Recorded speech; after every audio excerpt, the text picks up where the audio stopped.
Assalamualaikum sahabatku semua. Gaya hidup, kebutuhan hidup adalah dua hal yang sangat berbeda. Tapi kadang nafsulah yang membuatnya sulit untuk dibedakan. Ilmu fisika menyebutkan tekanan akan berbanding lurus dengan gaya. Itu artinya semakin kita bergaya, maka kita akan semakin tertekan. Orang kalau banyak bergayanya, maka potensi untuk mendapatkan tekanan akan sangatlah besar. Tekanan ini, tekanan itu, tekanan cicilan, tekanan hutang, dan tekanan gaya hidup yang lainnya. Hidup itu murah, tapi label dan merek yang membuat mahal. Hidup itu sederhana, simple, tapi gengsilah yang membuat rumit. Sebenarnya sekecil apapun uang kita akan bisa memenuhi kebutuhan kita. Dan sebanyak apapun aset kita akan kurang untuk memenuhi gaya hidup kita. Apalagi di zaman sekarang ini, jika kita nggak hati-hati, pasti akan terbawa arus gaya hidup yang berlebihan, nafsu yang konsumtif, berlagak keren padahal terlalu memaksakan. Saya teringat akan kisah yang menarik, mungkin kalian perlu mendengarkannya agar bisa menjadi inspirasi dan sekaligus memotivasi dalam menjalani hidup kalian ke depannya.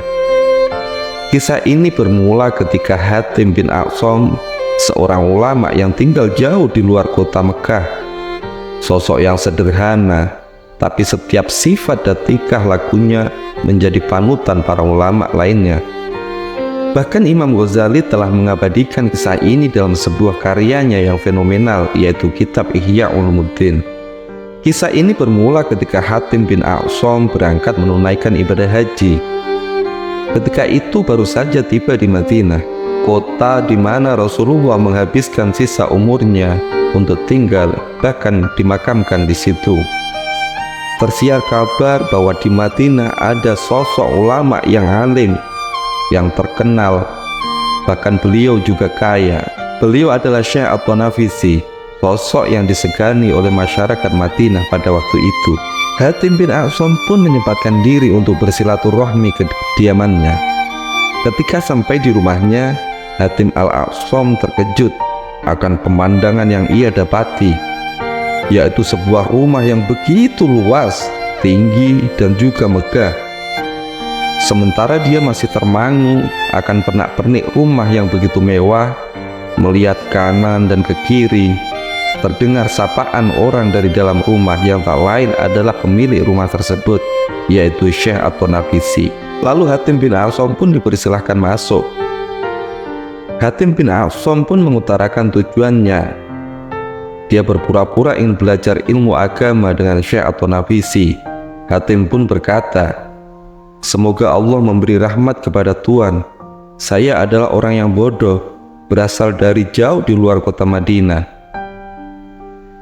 Sekiranya Tuan tidak keberatan, saya ingin belajar dasar-dasar agama, yaitu sholat dan wudhu secara benar." Syekh At-Tanafisi pun menjawab, "Boleh, dengan senang hati. Mari saya ajarkan kepada Anda cara wudhu yang benar. Ambillah kendi di sana, agar kita bisa mempraktekkan wudhu bersama-sama." Hatim bin Aqsam pun bergegas mengambil kendi dan ia isi dengan air. Kemudian Syekh At-Tanafisi pun segera memperagakan wudhu. Dia membasuh seluruh anggota yang wajib dibasuh 3 kali. Ketika ia selesai mempraktekkan wudhu, beliau memerintahkan Hatim bin Aqsam untuk mempraktekkan wudhu yang telah dia ajarkannya tersebut. Hatim bin Aqsam pun menjawab, "Baiklah Tuan, saya akan mempraktekkan wudhu, tapi saya minta Tuan jangan beralih dari tempat duduk Tuan, agar Tuan tahu bagaimana wudhu saya, apakah sudah benar apa belum, agar maksud dan tujuan pun ikut tercapai." Hatim pun berwudhu. Dia membasuh muka, tangan, dan kakinya seperti apa yang dicontohkan oleh Syekh At-Tanafisi tersebut. Namun ada yang berbeda, karena Hatim tidak membasuhnya secara 3 kali, melainkan beliau membasuh anggota wudhunya 4 kali. Melihat hal itu, Syekh At-Tanafisi pun lantas menegurnya, "Hei, kenapa engkau memboros-boroskan air?" Dengan berlagak terkejut Hatib pun menjawab, "Apa yang Tuan maksud dengan aku memboros-boroskan air, Tuan?" Syekh At-Tanafisi pun menjawab, "Kau membasuh tanganmu 4 kali. Itu adalah hal yang boros, yang dimakruhkan dalam Islam." Hatim pun berkata, "Subhanallah, hanya setapak tangan air, itu Islam udah menganggap boros. Lalu bagaimana dengan rumah yang luas dan megah ini?" Sambung Al-Hatim. Maka tahulah Syekh At-Tanafisi bahwa ternyata kedatangan Hatim bukanlah untuk belajar. Kemudian ia masuk rumah, dan semenjak saat itu dia tidak pernah keluar rumah, muncul ke muka publik selama 40 hari. Wahai sahabatku, boros dan perilaku konsumtif bukan hanya menjerat kita dalam sebuah tekanan hidup, melainkan adalah sesuatu yang menyimpang dari ajaran Islam. Itu juga berarti sesuatu yang dibenci oleh Allah. Karena daripada itu, perlu kita cerdas memilih mana yang menjadi kebutuhan kita dan mana yang menjadi gaya hidup kita, mana yang menjadi nafsu kita.